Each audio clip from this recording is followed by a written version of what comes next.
안녕하십니까, 이동환 TV입니다. 오늘은 겉과 속이 다르다 하는 이야기를 하겠습니다. 구독 꼭 눌러주시기 바랍니다. 야누스는 고대 로마 신화에 나오는 문을 지키는 두 개의 얼굴을 가진 신입니다. 집이나 도시의 출입구 등 주로 문을 지키는 수호신 역할을 했습니다. 1월을 뜻하는 제누어리는 야누스의 달을 뜻하는 라틴어 야누 아리우스에서 유래되었습니다. 1월은 지난해를 돌아보고 새해를 내다보는 두 얼굴의 달이라는 의미가 담겨 있습니다. 본래 야누스는 두 얼굴을 가진 수호신이었습니다. 그러나 중세를 거쳐 오면서 두 얼굴을 가졌다고 하여 겉과 속이 다른 사람을 야누스와 같다고 부르게 되었습니다. 지금은 이중적인 모습을 보여주는 사람이나 단체를 이르는 말로 사용되고 있습니다. 야누스는 1966년에 에이돌프스가 발견한 토성을 돌고 있는 위성의 이름이기도 합니다.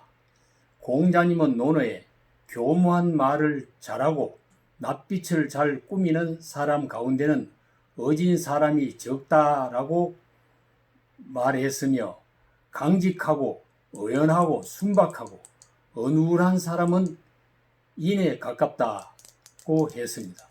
인간이 야누스의 모습과 같이 두 얼굴의 양면을 표현하는 사자성어는 많이 있습니다.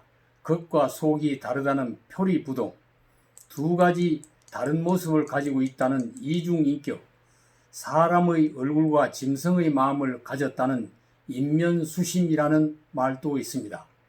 입에는 꿀을 바르고 뱃속엔 칼을 품고 있다는 구밀복금, 앞에서는 복종하는 척하고 돌아서서는 배반한다는 면종복배, 양머리를 걸어놓고 개고기를 판다는 양두구육 등 고사성어가 많이 있습니다.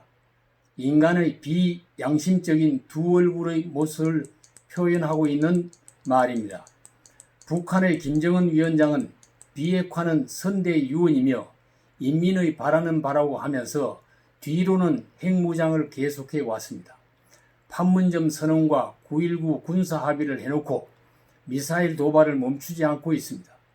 자기들은 지금까지 대남 전단을 수없이 살포해놓고 우리가 날리는 최근 대북 전단을 문제 삼고 입에 담기 민망한 욕설을 하더니 남북 연락사무소를 폭파했습니다. 이 같은 말과 행동이야말로 야누스의 두 얼굴을 말한다고 볼 수가 있는 것입니다. 참으로 인간답지 못하고 국가답지 못한 언행이라고 봐야 할 것입니다. 세계 각국의 언론은 이구동성 김정은을 불안한 지도자로, 북한을 믿을 수 없는 국가로 보고 있습니다. 아무리 절박한 내부 사정이 있다 하더라도 국제사회의 신뢰를 상실하면 유엔 안보리 제재도 풀 수 없고 어떤 교류와 지원도 받을 수 없는 것입니다. 국내의 정치판과 경제시장에서도 자기 진영과 기업의 이익을 확장하기 위하여 표리부동의 위장 전력을 행사하는 사람도 있습니다. 민간의 행위에 대한 시비를 처음에는 쉽게 가릴 수 없으나 시간이 지나면 시비가 드러나게 되는 것입니다. 사건의 옳고 그름이 언론 보도, 사법 절차를 거치면서 분명해졌는데도 잘못을 시인하지 않고 있는 사람이 있습니다. 그런 인사들은 양심과 이성은 빼놓고 사는 사람들이라고 봐야 합니다. 기존 언론 미디어에 실망한 시민들이 SNS 소셜 뉴미디어로 이동해 모이고 있습니다. 그것을 자세히 들여다보면 성향이 같은 사람들끼리만 모이는 안타까운 사실을 발견하게 됩니다. 트윗, 페이스북, 블로그, 유튜브에서 같은 성향 사람끼리만 모이게 하는 것은 알고리즘에게 책임이 있는지 모르겠습니다. 진영 논리, 확정 편향증, 배타적 아집이 심화되면서 비인간성, 비도덕성이 고조되면서 두 얼굴을 가진 야누스 같은 인간도 아니고 짐승도 아닌 이상한 인간형이 만들어지고 있는 것입니다. 낮에는 인간으로 살고 밤이 되면 늑대가 되면 늑대 인간처럼 공상 영화에 나오는 인간이 현실에서도 만들어지고 있는지 모를 일입니다. 인간은 인간이 지니고 있는 동물적 악한 욕구를 억제하고 인간의 선한 욕구를 따라 살 수 있어야 인간답다고 할 수가 있는 것입니다.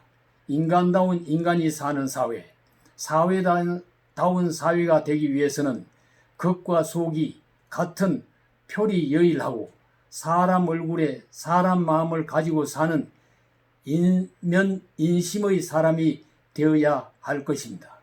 우리 사회는 참으로 표리부동하고 겉과 속이 다른 사회 현상이 사회인들이 많이 늘어나고 있는 통탄스러운 현실인 것을 부정할 수 없는 사실입니다. 감사합니다.